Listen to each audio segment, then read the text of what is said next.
Manusia tanpa ruh hanyalah sekujur bangkai alias mati. Bisnis tanpa ruh juga akan menjadi bangkai, akan menjadi mati. Ruh pada manusia mutlak ciptaan Allah Subhanahu wa taala. Ruh pada bisnis itu bisa kita yang ciptakan. Lalu, bagaimana bisnis kita agar bisa hidup, tumbuh, dan berkembang untuk lebih lama? Apa yang harus kita lakukan?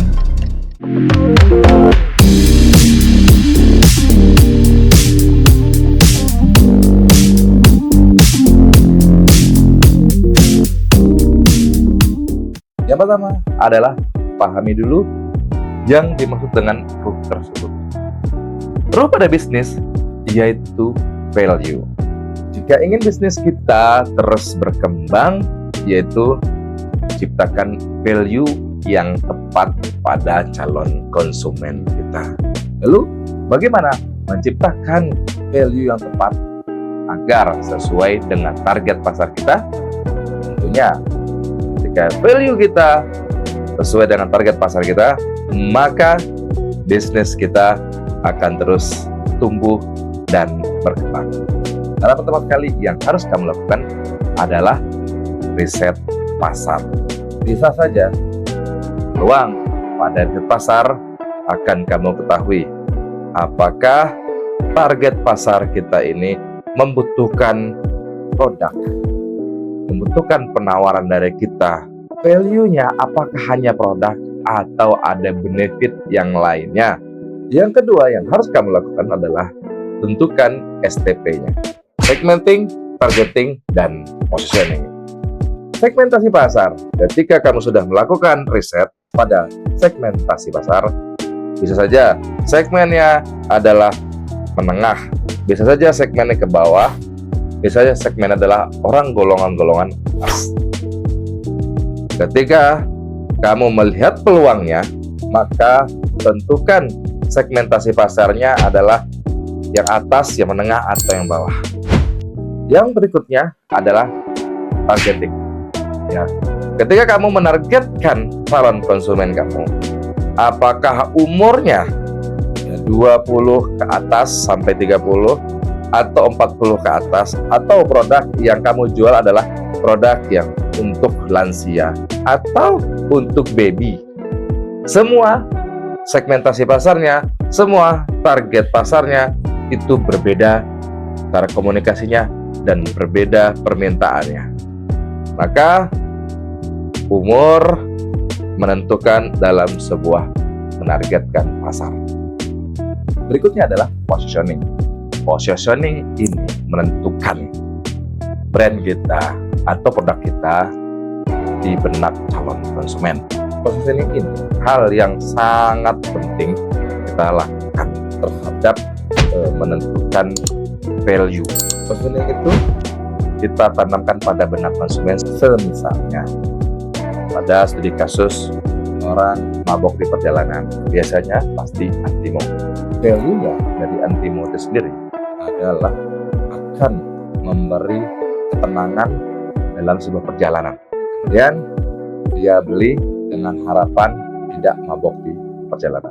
Jadilah transaksi.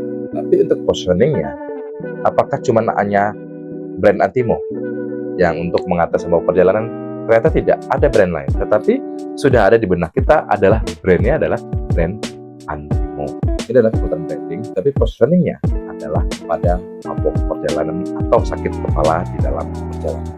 Jadi mereka dapatkan ketika membeli itu adalah kenyamanan, kelancaran sebuah perjalanan. Dari kasus itu, ayo implementasikan kepada produk atau sebuah unit bisnis yang akan kita rencanakan. Berikutnya adalah pahami perilaku konsumen, pahami perilaku calon pelanggan kita. Dalam menentukan ruh bisnis kita, hal ini sangat penting sekali. Apakah calon konsumen kita memang hobinya bermain sosmed di Instagram, apakah TikTok, apakah Facebook, atau memang mereka habitnya adanya di marketplace. Perilaku konsumen ini perlu untuk apa? Untuk kita bisa menerobos, untuk kita bisa menyampaikan sebuah usaha kita ini ya, bahwa dari kebiasaan mereka itu kita bisa memberikan solusi. Hal ini perlu sekali kita membaca pasarnya. Mulai kita isi tuh huruf-huruf pada bisnis kita. Ketika kita sudah memahami perilaku-perilaku dari konsumen, itu kebiasaan-kebiasaannya apa, situ kita bisa baca pasarnya. Ketika kita sudah membaca pasarnya, pasti tentunya kita sudah mulai meyakini bahwa mereka akan butuh ini, dan kita berikan value yang sesuai pada bisnis kita. Dan yang harus kita berikan, kita spesifikkan dari pasar kita, yaitu target pasar yang lebih ceruk lagi. Yang kelima ini, tentunya kita memberikan inovasi dan diferensiasi terhadap produk yang kita hadirkan ke calon konsumen kita. Orang semua mungkin jualan pakaian, tetapi kita berikan menjual pakaian yang lebih spesifik lagi, yang lebih berbeda lagi. Pada umumnya adalah pakaian-pakaian biasa. Disebut jual pakaian, tambahkan pakaian branded. Wow, apa sih pakaian branded itu? Pakaian branded yang brandnya terkenal banget di dunia. Secara kualitas orang sudah trusted banget. Dan di luar tuh harganya mahal-mahal banget.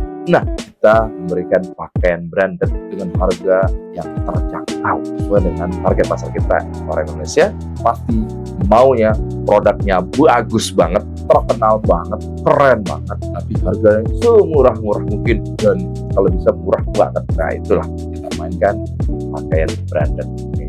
Selanjutnya, poin yang keenam, yaitu komunikasikan hasil riset pasar kita, penentuan STP kita, pemikiran, analisa, sehingga kita memiliki niche target ini. Bisnis kita bagus atau jeleknya itu orang yang nilai. Kalau kita punya bisnis yang bagus tetapi tidak ada yang tahu, tidak ada yang mendapatkan informasi, itu sama saja bisnis itu akan menjadi sebuah bangkai. Maka dalam mengisi ruhnya itu ada penelitian-penelitian, ada riset-riset, ada inovasi, ada segmentasi, dan tentunya jika sudah hidup, ada ruhnya, komunikasikan yang kita tanamkan dalam sebuah produk yang kita ciptakan ini. Kemudian setelah kita melakukan komunikasi, tentu kita mengundang konsumen ketika berbicara secara offline.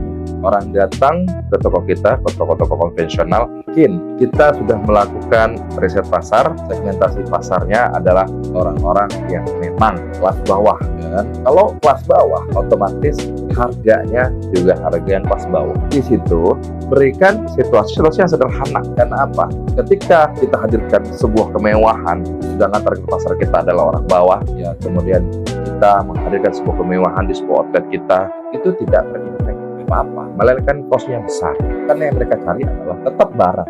Maka setelah kita melakukan 7 poin ini, dalam menentukan ruh dalam sebuah bisnis, ini akan berdampak banget pada perjalanan sebuah bisnis kita. Kenapa? Bisa jadi bisnis kita memang selama ini belum berjalan. Kenapa? Karena ruhnya belum terisi, karena 7 poin ini belum kita tetapkan. Sekarang waktunya kamu untuk menjalankan bisnis ini, menentukan perjalanan bisnis ini untuk jangka panjang. Semoga bermanfaat, bisnis kita bisa berjangka panjang. Dan satunya, saya Assalamualaikum warahmatullahi wabarakatuh.